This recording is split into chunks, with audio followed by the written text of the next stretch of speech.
America से ग़ुलाम साहब सवाल कर रहे हैं, इस्लाम में नींद के बारे में क्या अहकामात हैं, कब सोना चाहिए, कब बेदार होना चाहिए।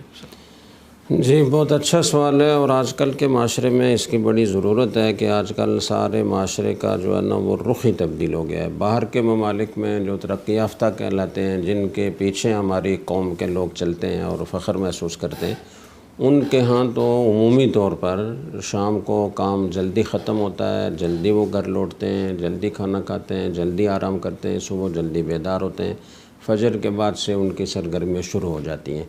लेकिन बदकिस्मती से हमारे मुस्लिम माशरों में ये एक वबा चल पड़ी है कि रात को देर तक जागते हैं और सुबह देर तक सोते हैं और अक्सर लोगों की फ़जर की नमाज़ भी क़ज़ा हो जाती है और जमात तो बेताशा लोगों की फ़ौत हो जाती है। तो ये तरीक़ा इस्लाम का नहीं है। हदीस में आता है, सही हदीसों में आया, तहावी में है, दूसरी कुतुब हदीस में है, रसूल अकरम सल्लल्लाहु अलैहि वसल्लम के बारे में कि काना यकरहुन नौमा क़ब्ल अल इशाइल आखिरा वल हदीस बादहा, कि आप सल्लल्लाहु अलैहि वसल्लम इशा से पहले सोने को मकरूह समझते थे और इशा के बाद बातचीत को मकरूह समझते थे, नापसंद फरमाते थे। तो इस बारे में उलमा ने जो तफसील लिखी है, बाज़ रवायात से इशा के बाद आपका बातचीत करना भी मनक़ूल है। हज़रत अबू बकर सिद्दीक़ रज़ी अल्लाह तआला अन्हु के घर में आप आए, आपने बातचीत की, कोई मुसलमानों का मामला था।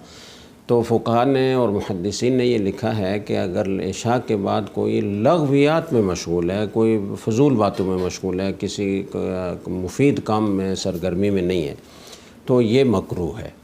और अगर कोई इल्म का मुज़ाकरा कर रहा है, कोई मुसलमानों के किसी अहम काम में मशगूल है, तो उसमें अगर कदर ताख़ीर हो जाए तो कोई हरज की बात नहीं है। लेकिन इतनी ताख़ीर के रात 2 ढाई बज जाएँ और फिर तहज्जुद के लिए आदमी ना उठ सके, फ़जर की नमाज़ के लिए ना उठ सके, तो ये बहरहाल मकरूह होगा।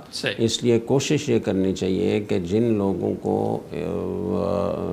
आदत बिगड़ी हुई है वो अपनी आदत को दुरुस्त करें और इशा के बाद जल्दी सोने की कोशिश करें। मगरिब के बाद खाना खा लें और इशा के बाद अपने कामों को जितना जल्दी समेट सकें समेटें और उसके बाद सो जाएं ताकि तहज्जुद के लिए उठ सकें। एक तरफ तो ये शरन बहुत पसंदीदा चीज़ है और दूसरा सेहत के लिए भी बहुत मुफीद है। बहुत सारे अंदर के हार्मोन्स ऐसे होते हैं कि जो नींद की हालत में फ़ाल होते हैं और जिस्म की मरम्मत करते हैं, बेदारी की हालत में वो फ़ाल ही नहीं होते जी। तो इंसान की सेहत को भी इससे बहुत नुकसान पहुंचता है। इसलिए कोशिश ये करनी चाहिए कि इशा के बाद जल्दी सोएं और तहज्जुद के वक्त उठें। जितना जल्दी आप उठेंगे उतना आपकी सेहत के लिए मुफीद होगा। जी, बेहतर। हाँ जी।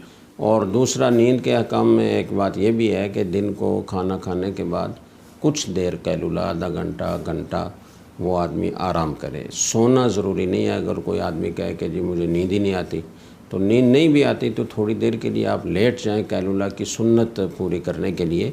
उससे आपको तक़वियत मिलेगी, आप ताज़ा दम हो जाएंगे, अगले काम करने में आपको सहूलत होगी और सुन्नत का सवाब भी मिलेगा।